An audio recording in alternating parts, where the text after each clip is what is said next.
Selamat pagi, siang, dan malam pada Bapak dan teman-teman sekalian. Saya dari perwakilan dari kelompok 4 atas nama Jestri Wijaya NIM 1921114145 akan membawakan materi yang hasil diskusi kami, yaitu Control and Accounting Information System. Sebelum masuk ke dalam materi, saya akan menjelaskan mengapa pengendalian dibutuhkan. Pengendalian dibutuhkan karena setiap potensi kejadian yang merugikan atau kejadian yang tidak diinginkan yang dapat merugikan baik sistem informasi, akuntansi, atau organisasi disebut sebagai ancaman.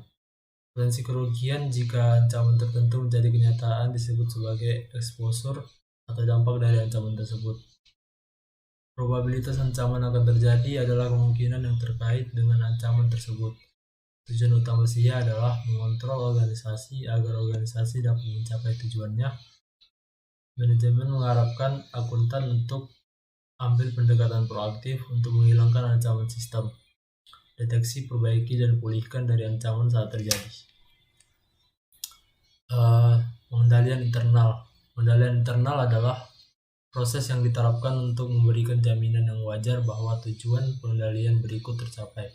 Yang pertama, lindungi aset, cegah atau deteksi akuisisi, penggunaan, atau disposisi yang tidak sah.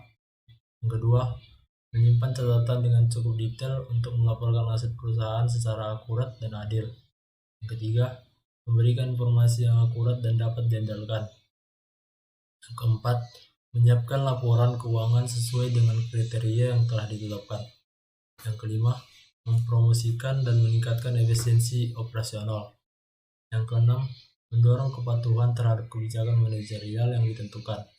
Yang ketujuh, mematuhi hukum dan peraturan yang berlaku. Kemudian ada 3 fungsi penting yang dijalankan oleh pengendalian internal. Yang pertama ada fungsi pengendalian preventif, mencegah masalah sebelum muncul. Contohnya termasuk perekrutan yang memenuhi syarat personel, memisahkan tugas karyawan, dan mengendalikan akses fisik ke aset dan informasi. Yang kedua ada kontrol detektif, menemukan masalah yang tidak dapat dicegah. Contohnya termasuk duplikat, memeriksa perhitungan, dan menyiapkan rekonsiliasi bank dan saldo percobaan bulanan.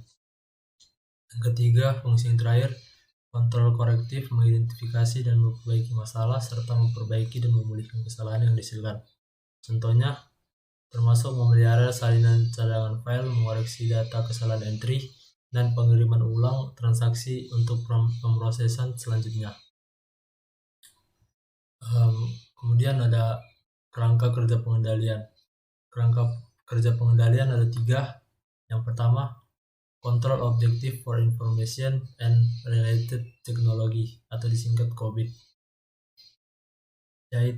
COBIT yaitu sekumpulan dokumentasi best practice untuk IT governance yang dapat membantu auditor, pengguna, dan manajemen untuk menjaga gap antara risiko bisnis, kebutuhan kontrol, dan masalah-masalah teknis IT. COBIT juga bermanfaat bagi auditor karena merupakan teknik yang dapat membantu dalam identifikasi IT control issues. COBIT menggabungkan standar kontrol dan berbagai sumber menjadi satu kerangka kerja yang memungkinkan. Yang pertama, memungkinkan manajemen untuk mengukur keamanan dan praktik pengendalian lingkungan TI. Yang kedua, memungkinkan pengguna untuk diyakinkan bahwa terdapat keamanan dan kontrol TI yang memadai. Yang ketiga, memungkinkan auditor untuk mendukung opini pengendalian internal mereka dan memberi nasihat tentang keamanan TI dan masalah kontrol. Ada 5 prinsip utama tata kelola dan manajemen TI dari COBIT, yaitu yang pertama, memenuhi kebutuhan pemangku kepentingan. Yang kedua, meliputi perusahaan dari ujung ke ujung. Yang ketiga, menerapkan kerangka tunggal yang terintegrasi. Yang keempat, mengaktifkan pendekatan holistik.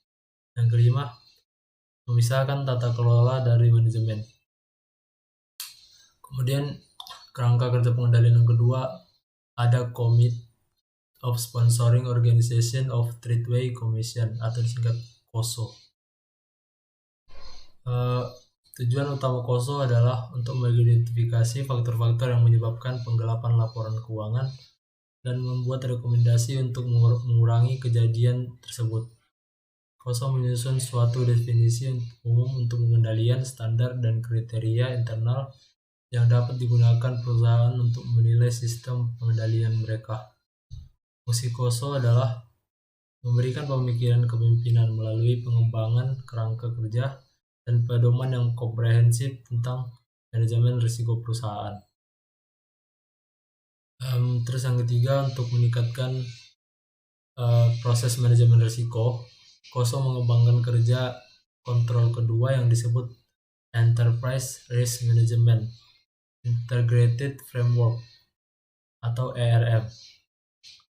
ERM adalah proses yang digunakan oleh Dewan Direksi dan Manajemen untuk menetapkan strategi, mengidentifikasi peristiwa yang dapat mengaruhi entitas, menilai dan mengelola risiko, dan memberikan jaminan yang wajar bahwa perusahaan mencapai tujuannya dan tujuannya.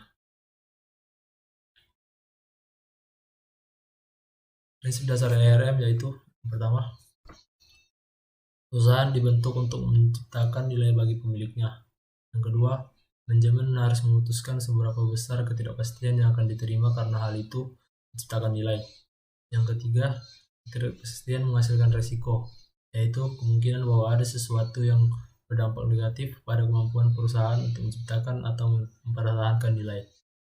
Yang keempat, ketidakpastian menghasilkan uang, yaitu kemungkinan bahwa sesuatu secara positif mengaruhi kemampuan perusahaan untuk menciptakan nilai atau mempertahankan nilai. Yang kelima, kerangka ERM dapat mengelola ketidakpastian serta menciptakan dan memelihara nilai. Kemudian ada yang model ERM 3 dimensi, yang dimana 4 kolom di atas strategic, operation, reporting dan compliance itu adalah mewakili tujuan yang harus dipenuhi manajemen untuk mencapai tujuan perusahaan. Terus kolom di kanan yang berisi subsidiary, business unit, division, entity level mewakili unit perusahaan. Kemudian baris horizontal yang di tengah adalah 8 risiko yang saling terkait dan komponen kontrol ERM. Masing-masing dari 8 elemen risiko dan pengendalian berlaku untuk masing-masing dari 4 tujuan dan untuk perusahaan dan atau salah satu subunitnya. Internal environment, lingkungan internal atau budaya perusahaan mempengaruhi bagaimana organisasi menetapkan strategi dan tujuan, menyusun kegiatan bisnis, mengidentifikasi, menilai, dan menanggapi risiko. Ini adalah fondasi untuk semua komponen ERM lainnya. Lingkungan internal yang lemah atau kekurangan seringkali mengakibatkan kegagalan dalam manajemen dan pengendalian risiko. Ini pada dasarnya adalah hal yang sama dengan lingkungan kontrol dalam kerangka IC. Lingkungan internal terdiri dari berikut ini. Yang pertama, filosofi manajemen, gaya operasi, dan selera risiko. Yang kedua, komitmen terhadap integritas, nilai-nilai etika, dan kompetensi. Yang keempat, pengawasan pengendalian internal oleh direksi. Yang kelima, struktur organisasi. Yang keenam, metode pemberian wewenang dan tanggung jawab. Yang ketujuh, standar sumber daya manusia yang menarik, mengembangkan, dan mempertahankan individu yang kompeten. Kemudian ada objective setting. Perusahaan menentukan apa yang harus dilakukan dengan benar untuk mencapai tujuan dan menetapkan ukuran kinerja untuk menentukan apakah mereka terpenuhi. Manajemen harus mengidentifikasi cara alternatif untuk mencapai tujuan strategis, mengidentifikasi dan menilai risiko dan implikasi dari setiap alternatif, merumuskan strategi perusahaan, dan menetapkan tujuan operasi, kepatuhan, dan laporan. Tujuan operasi yang berkaitan dengan efektivitas dan efisiensi operasi perusahaan, menentukan bagaimana mengalokasikan sumber daya. Tujuan pelaporan membantu memastikan keakuratan, kelengkapan, dan keandalan laporan perusahaan. Tujuan kepatuhan membantu perusahaan mematuhi semua hukum dan peraturan yang berlaku. Kemudian ada event identification, peristiwa yang berasal dari sumber internal atau eksternal yang mempengaruhi implementasi strategi atau pencapaian tujuan. Peristiwa mungkin memiliki dampak positif atau negatif atau keduanya. Peristiwa tersebut juga dapat terjadi secara individu atau bersamaan. Manajemen harus berusaha mengantisipasi semua kemungkinan kejadian positif atau negatif, menentukan yang mana paling baik dan paling tidak mungkin terjadi, dan memahami keterkaitan peristiwa. Kemudian ada risk assessment dan risk response. Risiko dari peristiwa yang teridentifikasi dinilai dengan beberapa cara berbeda. Kemungkinan dampak positif dan negatif secara individual dan berdasarkan kategori, pengaruhnya terhadap unit organisasi lain, dan pada basis inherent dan residual. Risiko residual adalah risiko yang tersisa setelah manajemen menerapkan pengendalian internal atau respons lain terhadap risiko.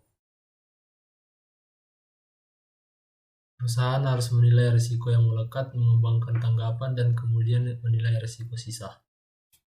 Kemudian ada control activities. Aktivitas pengendalian adalah kebijakan, prosedur, dan aturan yang memberikan keyakinan memadai bahwa tujuan pengendalian terpenuhi dan respons risiko dijalankan. Merupakan tanggung jawab manajemen untuk mengembangkan sistem yang aman dan terkontrol secara memadai. Prosedur pengendalian termasuk dalam kategori berikut. Yang pertama, otorisasi transaksi dan aktivitas yang tepat. Kedua, pemisahan tugas. Ketiga, pengembangan proyek dan pengendalian akuisisi. Keempat, ubah kendali manajemen.